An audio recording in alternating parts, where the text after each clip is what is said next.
Le sujet qu'on était en train de faire, c'était la liberté politique se réduit-elle au pouvoir de vivre tranquillement?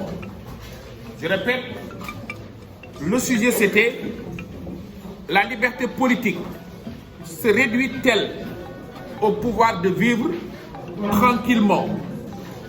Autrement dit, suffit-il de vivre tranquillement pour être libre?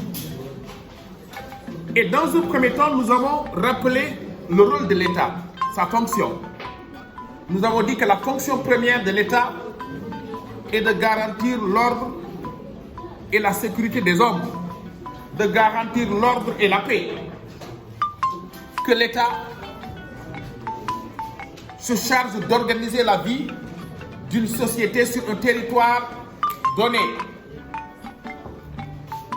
Et pour que l'État puisse assurer la paix et la sécurité, le penseur Thomas Hobbes dit mais qu'il faut à l'État un pouvoir absolu.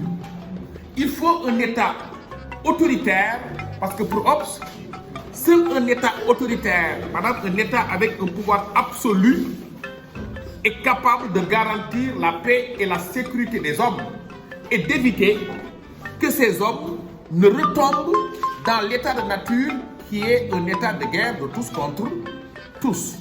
Vous n'êtes pas sans savoir que Thomas Hobbes fait partie de ce qu'on appelle les théoriciens du contrat social. Ils ont imaginé un état de nature où vivait l'homme.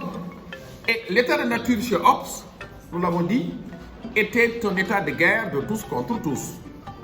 Et que donc, seul un état autoritaire, d'après Hobbes, est capable de faire régner l'ordre, de faire régner, de garantir la sécurité des hommes.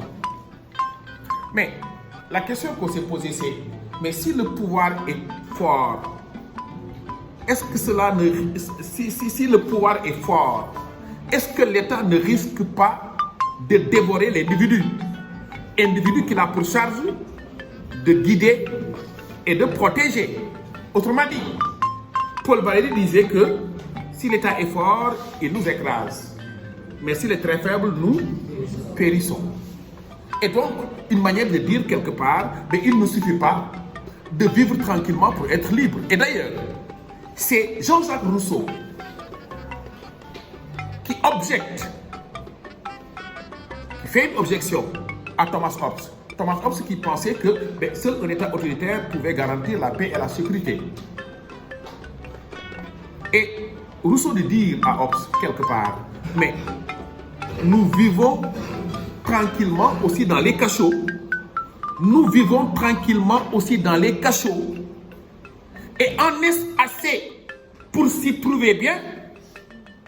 Vous savez ce que c'est que les cachots? Ce sont les prisons. Il dit à Hobbes, mais on vit tranquillement dans les prisons. Mais est-ce que le fait de vivre tranquillement dans les prisons suffit pour qu'on se sente bien en prison? Est-ce que ceux qui sont en prison s'y sentent bien? Est-ce que ceux qui sont en prison s'y sentent bien? Ils ne se sentent pas bien en prison. Mais pourquoi selon vous? Mais parce qu'ils ne sont pas libres. Cela veut dire qu'on peut vivre tranquillement sans pour autant être libre. Et Rousseau dit, moi, le contrat que je propose, il commence par dire que le contrat de Hobbes, il est nul. Le contrat est nul, le contrat de Hobbes, parce que le contrat impose à l'individu qu'il renonce à sa liberté quand l'État est capable de lui garantir la sécurité. Alors que moi, Jean-Jacques Rousseau, le contrat que je propose est un contrat qui permet aux membres d'une société de s'associer, d'obéir à des lois communes sans pour autant renoncer à leur liberté. Tout le monde sait que Rousseau est le penseur de l'État démocratique.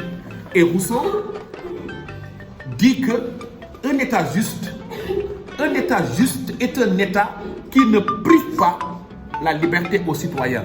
Parce qu'on peut priver aux citoyens tout ce qu'on veut, mais sauf sa liberté. Parce que la liberté fait la dignité de l'homme. Il dit que renoncer à sa liberté, c'est renoncer à sa condition d'homme. Donc, à travers le contrat de Rousseau, tout le problème est de savoir concilier l'obéissance à la loi et la liberté. Autrement dit, à travers le contrat de Rousseau, la question est comment les hommes, peuvent s'associer, obéir à des lois communes sans pour autant renoncer à leur liberté. Comment peut-on obéir à la loi sans renoncer à sa liberté?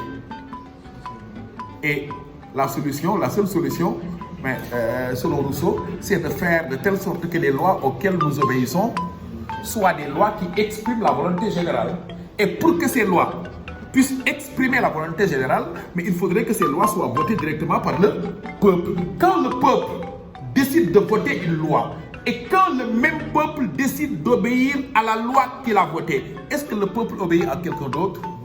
Et Rousseau de dire l'obéissance à la loi qu'on s'est prescrite est liberté. Et il réconcilie ainsi l'obéissance à la loi et la liberté. Que l'homme peut obéir à la loi sans renoncer à la liberté. Parce que quand il obéit à la loi, il n'obéit pas à quelqu'un d'autre. Il n'obéit qu'à soi-même. L'obéissance à la loi qu'on s'est prescrite est liberté. Et donc Jean-Jacques Rousseau de concilier l'obéissance à la loi et la liberté du citoyen dans le cadre d'un État qu'on appelle l'État démocratique.